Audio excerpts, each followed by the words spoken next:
Eğer evdeyseniz, yalnız yaşıyorsanız veya farklı bir yemek yapmak istiyorsanız bu mücver kesinlikle sizin aradığınız bir mücver. Yeşil soğanlarımı kestim. 6 ay falan tarla başında yaşadım. Oranın jargonunu, kültürünü bildiğim için, ki oranın şöyle bir jargonu vardır. Sonra yandaki çocuktan pıt bıçak çıktı. Arkadaki çocukta bıçak çıktı. Ben o bıçağı gördüm. Mükemmel oluyor ya, mükemmel oluyor. Siz şu anda beni göremiyorsunuz ama ben sizi görebiliyorum.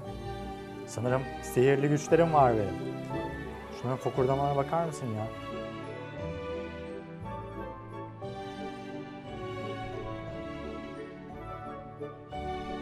Mücverlerimiz pişti.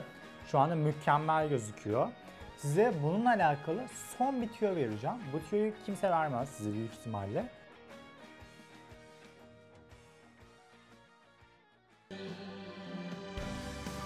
Kestik. Merhaba, hoş geldiniz. Hoş geldiniz. Şahane bir mücver tarif vereceğim size. Ve bu tarif verirken de size şunu anlatacağım. Ne anlatsam?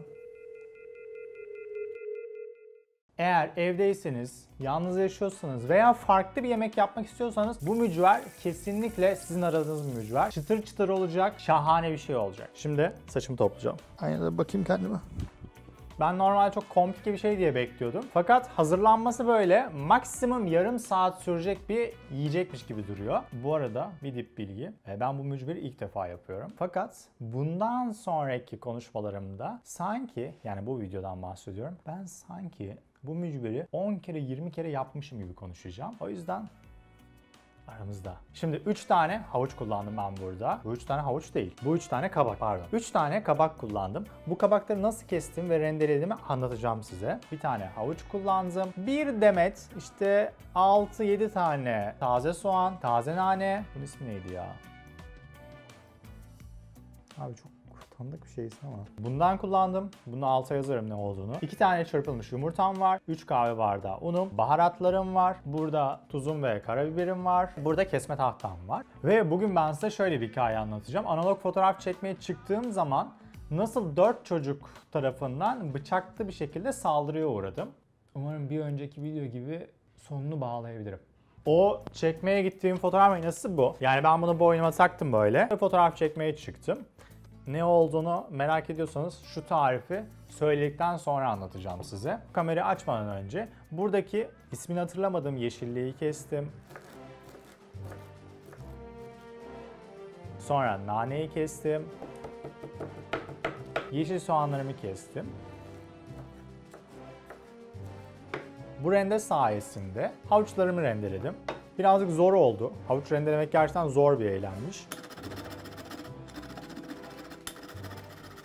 Fakat başardım ve bundan gurur duyuyorum. Havuçlarımı rendeledikten sonra kabaklarımı rendeledim. Sadece kabuklarını ve içinin birazcık daha kısmı. Yani bak ortasında bunun şey vardır, sert olan kısım vardır. O kısmı kullanmadım ben.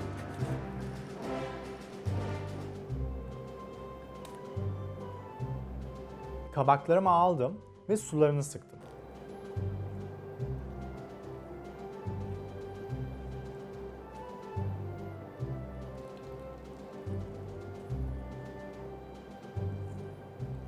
Şimdi kabaklarımı attım ben buraya. Sonra ismini hatırlamadığım bu yeşilliği atıyorum. Sonra nanelerimi atıyorum. Bu arada nane yoktu. Naneyi ben ekledim tarife. Taze soğanlarımı ekliyorum. Havuçlarımı ekliyorum. Unumu ekliyorum. Yumurtamı ekliyorum ve üzerine istediğiniz baharatları ekleyebilirsiniz. Benim ekleyeceğim baharatlar öncelikle birazcık tuz. Bir şey bu kadar dandik yapabilirler. Taze çekilmiş karabiberimi ekliyorum. Bak bunu yaparken aklıma şu geldi. Ya biz 3-4 arkadaş buluşmak istiyoruz, tamam mı? Ben neredeyse Mart'ın ilk haftasından beri karantinadayım. Arkadaş buluşamıyoruz. Çünkü arkadaşların bazı dengesizleri Kadıköy'de halay çekmiş bu karantina zamanında. Bazısı gitmiş Belgrad Ormanı'nda mangallar yapmış. Birisi sahil kenarında curcuna çıkartmış. Abi Mart'tan beri evdeyiz ve bak bugün böyle bir saat falan konuştuk biz arkadaşlarla. Abi buluşamıyoruz. Hiçbir yere çıkamıyoruz ve hiç plan yapamıyoruz. Bu ne? Kimyon. Kimyon ekleyeceğim. Şöyle. Bence TC kimlik numarası sırasına göre işte bu hafta sen çık, bu hafta sen çık gibi. Kişniş. Kişniş de ekliyorum. Bence buna bir tane daha yumurta gerekecek. Bunu ama iyice çırpmamız gerekecek. Benim için hep şöyle bir şey vardı. Ben analog fotoğraf makinesiyle dolaşmayı çok seviyordum. Hatta çoğu zaman böyle moralim bozuksa, modum düşükse veya hani hayatta yani bir kötü duruma düşmüşsem analog fotoğraf makinesini alıp ben hemen fotoğraf çekmeye çıkıyorum. Ben evden çıktım. Sonra dedim ki ben böyle mahallelere dolaşayım. Bir analog fotoğraf çekeyim. Ben yürümüşüm. Kanyonun aşağısından yürüdüm. İşte dere boyundan daha da yürüdüm. Meğersem orada Kuştepe Mahallesi varmış.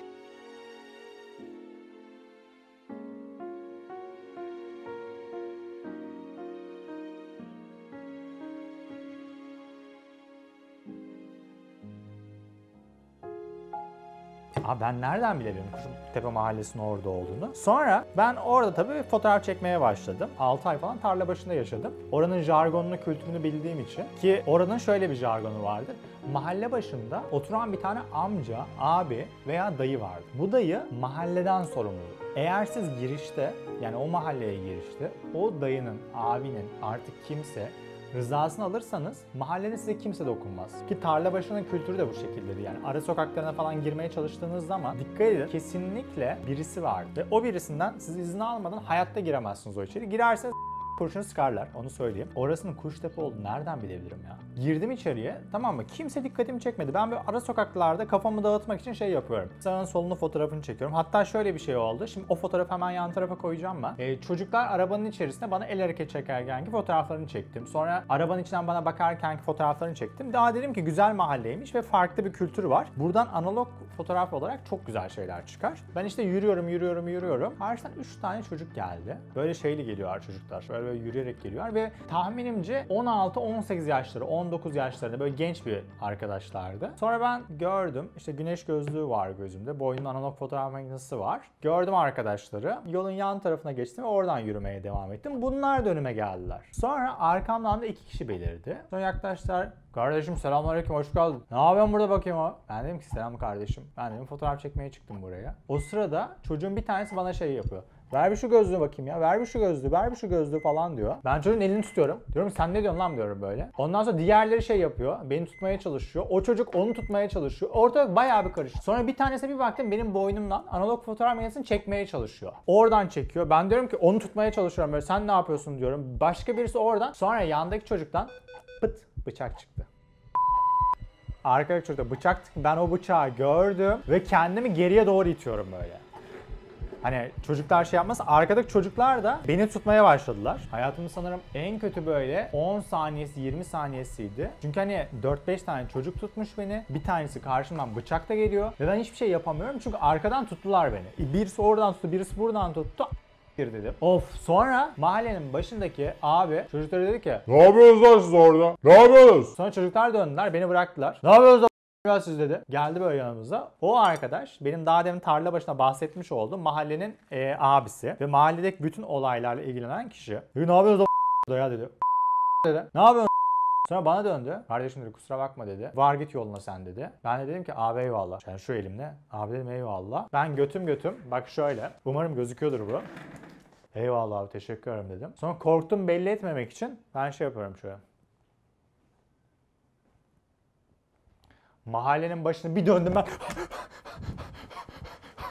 Eve koşarak gittim. O heyecanla, o adrenalinle hemen evi karanlık odaya çevirdim ben. Sonra film banyosunu yaptım ve çıkan görüntüler bence değerdi. Yani siz olun. Buradaki benim size verebileceğim tavsiye. Eğer tarla başında, Kuştepe'de, Ankara'da da vardı yanlış hatırlamıyorsam öyle bir mahalle. O mahalleye girerken lütfen mahallenin başındaki abiden destur alın. Yoksa benim gibi çizdirebilirsiniz. Bu arada neredeyse bu oldu. Bunları hemen kızarmış yağ atmaya geliyor. Hadi gelin.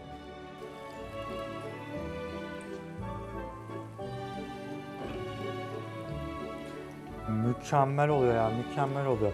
Siz şu anda beni göremiyorsunuz ama ben sizi görebiliyorum. Sanırım sihirli güçlerim var benim. Şunların fokurdamalara bakar mısın ya?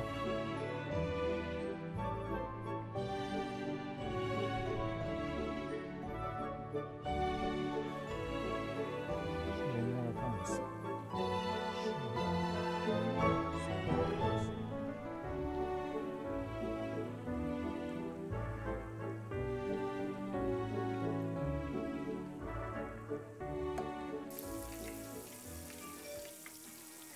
Mücverlerimiz pişti.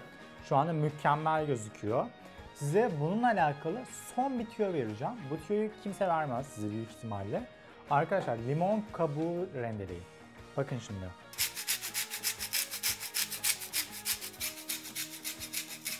Limon kabuğu o kadar güzel oluyor ki baş döndüren bir tarif olmuş. Hazırlaması aşırı kolay ve bu sunumla efsane oldu. Ya ben bu kadar güzel bir şey çıkacağını beklemiyordum kesinlikle. Ya çok iyi oldu. Çok iyi oldu. İyi ki izlediniz arkadaşlar. Teşekkür ederim. Kanalıma abone olmayı ve yorum yapmayı unutmayın. Eğer videolar hoşunuza gittiyse aşağıdaki çana tıklayabilirsiniz. Kendinize dikkat edin. Bir sonraki kolay ve güzel tariflerle görüşmek üzere. Kendinize dikkat edin.